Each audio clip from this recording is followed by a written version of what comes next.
അയ്യോ ഡയലോഗ് മാറിപ്പോയി.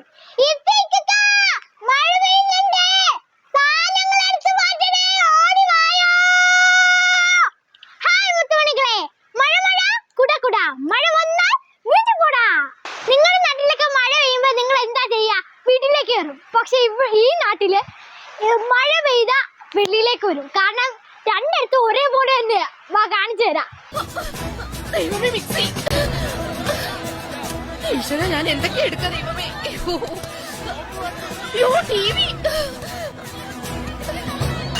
എടുക്കാൻ പറ്റുന്നില്ല. മഴ പെയ്യാൻ പോകുമ്പോഴാണോ എന്റെ മകന്റെ വഴി എടുക്കണി.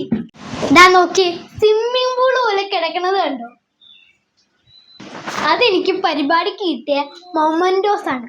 ആ മൊമന്റോസ് ഇരുന്ന് നനഞ്ഞ് കുളിച്ച് വിറച്ചിരിക്കണ കണ്ടോ? തണുത്ത് വിറച്ചിരിക്കുന്നു. ഇത് ഞാൻ കിടന്നുറങ്ങുന്ന ബെഡ്റൂമാണ്. നിങ്ങൾ വാട്ടർ ബെഡ് എന്ന് കേട്ടിട്ടുണ്ടോ? കാണിച്ചു തരാം. ദാണ്ട ഇതാണ് വാട്ടർ ബെഡ്. ഇനി മൊമന്റെ എല്ലാം പെട്ടിയിലാക്കി അടുത്ത വീട്ടിലേക്ക് കൊണ്ടുപോകണം. അതാണ് എൻ്റെ ഇപ്പോഴത്തെ ജോലി.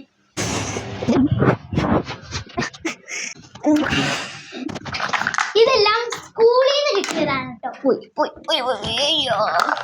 ഐശ്വര്യ ഫസ്റ്റ് പ്രൈസ് ഒക്കെ ഇതിനകത്ത് ഇരിക്കുന്നു. ഇത് കണ്ടു ഗൈസ്, അലമാരി മൊത്തം നനഞ്ഞ് ഐശ്വര്യ ട്രോഫി എല്ലാം ഒരു പരുവായി. ഐശ്വര്യ മാത്രമല്ല, അങ്ങനെ പറയാൻ പറ്റത്തില്ല, ഞങ്ങളും ഇവിടെ സ്കൂളിലൊക്കെ പോയി ട്രോഫി വാങ്ങിക്കുന്നവരൊക്കെയാണ്. സുന്ദരിക്കുട്ടപ്പി ഇക്കൊക്കെ LSS കിട്ടേണ്ടത്. ഐശ്വര്യ ഡ്രസ്സ് കണ്ടില്ലേ ഗൈസ്, ഇത്രയും കിടക്കുന്നു. ഇവിടെ ഞങ്ങൾക്ക് ഇടാനുള്ള ഡ്രസ്സ് ഇല്ല. എല്ലാ വീഡിയോക്കും ഓരോ ഐശ്വര്യ ഓരോ ഡ്രസ്സാണ് എടുത്തു കൊടുക്കുന്നത്. എന്തോ ചെയ്യാന്. അങ്ങനെ ഞങ്ങൾ തുടയ്ക്കുകയാണ്. തുടിച്ചു മാറ്റി വെക്കുകയാണ്. ഈ റൂമിലെ ഉള്ളായിരുന്ന മഴ പെയ്യുന്നത്. ഈ റൂമും ഇതും ഇവിടെ രണ്ടും ഇത് വീഴത്തില്ലായിരുന്നു, വെള്ളം വീഴത്തില്ലായിരുന്നു. ഇപ്പൊ ഇവിടെയും വീണു തുടങ്ങി. രാത്രി ഉറങ്ങി കിടക്കുമ്പോ നമ്മളിവിടെയാണ് കിടക്കുന്നത്. അപ്പൊ രാത്രി ഉറങ്ങി കിടക്കുമ്പോ ഇങ്ങനെ വന്ന് വെള്ളം ഇങ്ങനെ വീഴും. നല്ല രസമാണ്. ഇവിടാണ് ശരിക്കും നന്നായിട്ടുള്ളത്. ഇവിടെ കേറാനേ പറ്റത്തില്ല, കാല് മൊത്തത്തിൽ നനയും. മറ്റേ ബീച്ചിലെ പോലെ ഇറങ്ങുമ്പോ അങ്ങനെ വന്ന് തട്ടുന്ന പോലെയാ. ബാക്കിയുള്ള ജില്ലകളിലെ പ്രശ്നങ്ങളൊക്കെ വെച്ച് നോക്കുമ്പോ നമ്മുടെ പ്രശ്നങ്ങളൊന്നും അല്ല.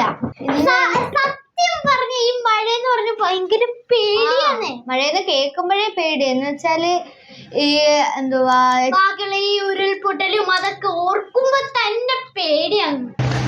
ഖദീജ വന്നല്ലോ.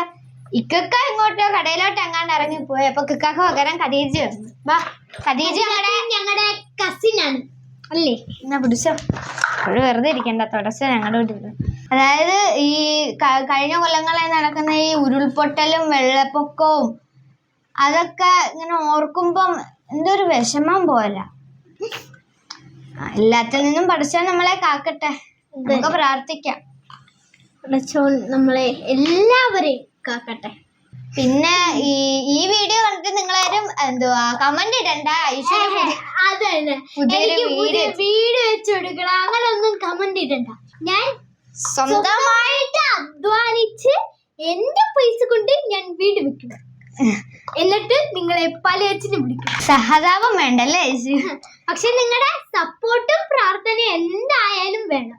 അത് പിന്നെ ഉണ്ടായിരിക്കും, നമ്മുടെ ഉത്തുണികളല്ലേ. നിങ്ങൾ ജസ്റ്റ് നമ്മളെ ഇടുന്ന വീഡിയോ ഒക്കെ കണ്ട് ലൈക്കും തന്ന് സപ്പോർട്ട് ചെയ്ത് ഞങ്ങൾക്ക് കട്ട സപ്പോർട്ടായിട്ട് എപ്പോഴും നിങ്ങൾ കാണണം. ഞങ്ങൾക്ക് അത്രേ ഉള്ളൂ.